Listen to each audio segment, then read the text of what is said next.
Belanjawan Terengganu 2021 yang bakal dibentangkan pada 23 November 2020 oleh Yang Amat Berhormat Menteri Besar Terengganu Datuk Seri Dr. Ahmad Samsudin Mokhtar yang dinantikan oleh setiap lapisan masyarakat.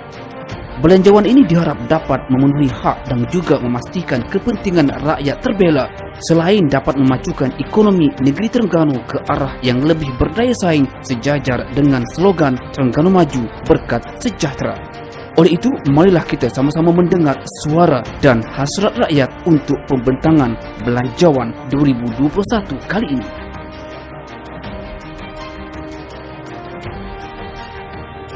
Assalamualaikum warahmatullahi taala wabarakatuh.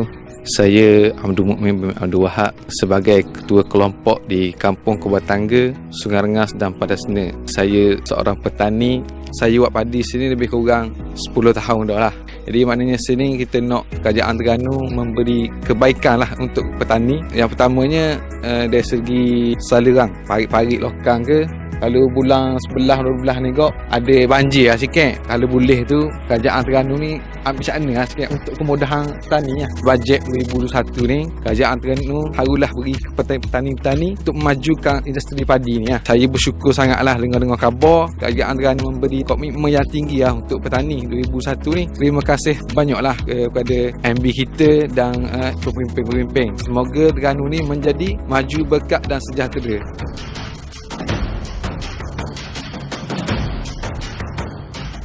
Assalamualaikum, saya Ahmad Syarwah bin Musa, berumur 34 tahun, berasal daripada Mane, Kuala Terengganu.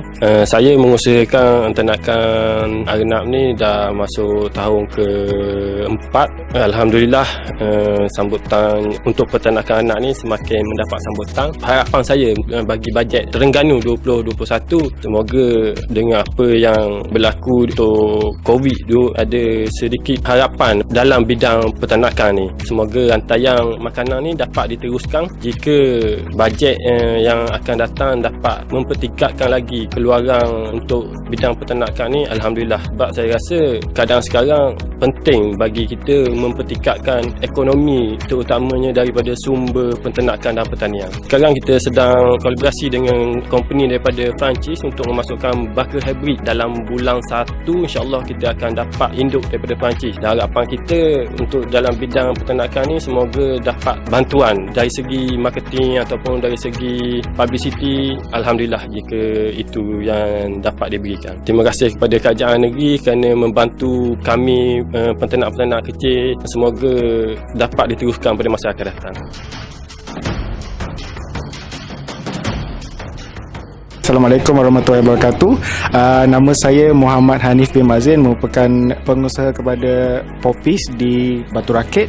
Saya telah menjalankan perniagaan ini selama 4 tahun. Jadi saya mengajak semua anda di luar sana untuk datang dan singgah ke kedai kami yang terletak di Batu Rakit, Boleh Waste Popis MY, untuk sampai ke sini. Pertama sekali saya ingin mengucapkan terima kasih kepada Kerajaan Negeri Terengganu atas pelbagai sumbangan dan sokongan yang telah diberikan sepanjang saya berkecimpung dalam dunia perniagaan ini. Dalam masa 4 tahun ini telah banyak pihak Kerajaan Negeri Terengganu, terutamanya dari pihak Yayasan Pembangunan Usahawanan iaitu YPU Negeri Terengganu sendiri, yang telah banyak memberi tunjuk ajar dan juga ilmu kepada saya dalam memperkembangkan lagi saya punya perniagaan ini. Jadi di sini saya berbesar hati dan juga berharap dengan isu pandemik yang telah melanda negara kita sejak bulan Februari lalu, dan juga semestinya memang usahawan-usahawan di negeri Terengganu ini sendiri memang terkesan dengan pandemik tersebut. Di company dan juga perniagaan saya juga sendiri mengalami kesan tersebut, di mana secara totalnya saya telah tidak berniaga selama sebulan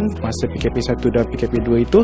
Jadi di sini saya berharap agar pihak kerajaan negeri dapat membantu kami usahawan-usahawan dan juga peniaga untuk bangkit kembali daripada isu pandemik ini. Ada yang totally stop, ada yang baru nak bangun balik, ada yang masih merangkak untuk cari rentak semula untuk meneruskan perniagaan mereka. Saya di sini berharap jika pihak kerajaan dapat menambahkan lagi program-program ataupun input-input yang boleh meningkatkan ilmu di kalangan usahawan dan juga peniaga.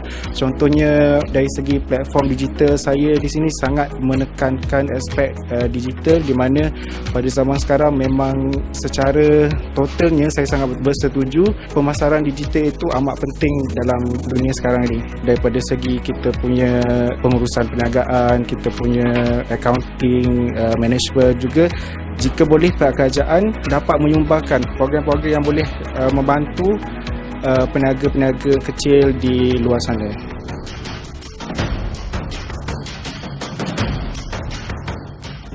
Assalamualaikum warahmatullahi wabarakatuh. Saya Tuan Norizan binti Tuan Long, merupakan pengurus wilayah Timur Amanah Raya Berhad. Berkenaan dengan bajet 2021 untuk Kerajaan Negeri Terengganu, sedikit saya ingin menyentuh berkenaan dengan infrastruktur rakyat Negeri Terengganu, sama ada di kawasan pedalaman, pinggir bandar dan juga bandar. Okey, salah satunya saya minta pihak kerajaan negeri supaya lebihkan pemantauan terhadap perparitan, khasnya di kawasan Kuala Terengganu sendiri. Banyak kawasan ataupun banyak don yang masih mengalami sistem perparitan yang tidak memuaskan. Selain daripada perparitan longkang, saya nampak dari segi pokok-pokok yang berada di pinggir bandar dan di dalam bandar, maksudnya mungkin pokok-pokok lama, harus dibuat pemantauan secara berkala, sama ada tebang atau sebagainya. Selain daripada itu juga, saya mohon pihak kerajaan negeri mengambil langkah lebih serius untuk penurapan jalan-jalan kecil, sama ada di kampung ataupun juga di pinggir bandar ataupun di bandar, yang mana kita lihat ada lagi jalan masuk yang masih berlopak dan orang kata masih digenangi air. Begitu juga jalan-jalan utama ada yang masih berlubang. Assalamualaikum warahmatullahi wabarakatuh. Nama saya Nur Izzati binti Ismail. Saya mewakili kumpulan wanita di Negeri Terengganu.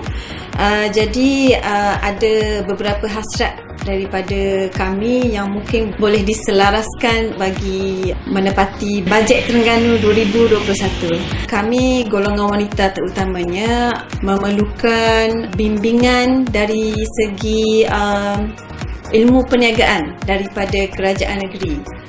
Contohnya, kalau kita lihat kitaran masa suri rumah terutamanya, dia berada di rumah. So saya nampak di situ kita boleh menggunakan peluang itu untuk suri rumah mencari pendapatan. Sekarang zaman IT, so saya nampak satu peluang untuk suri rumah buat pendapatan melalui bisnes online. Cuma masalah sekarang, golongan wanita tidak tahu ke mana arah untuk kita tuju. Jika ada hebahan ataupun info daripada WebU, hebahan secara menyeluruh lah, tentang macam mana kami nak menambah pendapatan melalui online. Contohnya, kami dibimbing untuk hadir ke kelas perniagaan melalui talian, kelas FBX. Di samping tu, mungkin boleh dibuat khusus untuk meningkatkan kemahiran diri. Contohnya, mungkin suri rumah boleh hadir kelas jahitan, kelas masakan. Satu lagi, apa yang saya nampak, mungkin kerajaan boleh menyalurkan bantuan berbentuk data internet. Sebagaimana yang kita faham, perniagaan melalui internet ini memang memerlukan data lah. Di mana saja mereka berada, mereka boleh akses internet, mereka boleh iklankan produk mereka, so tidak berlaku perbaziran masa.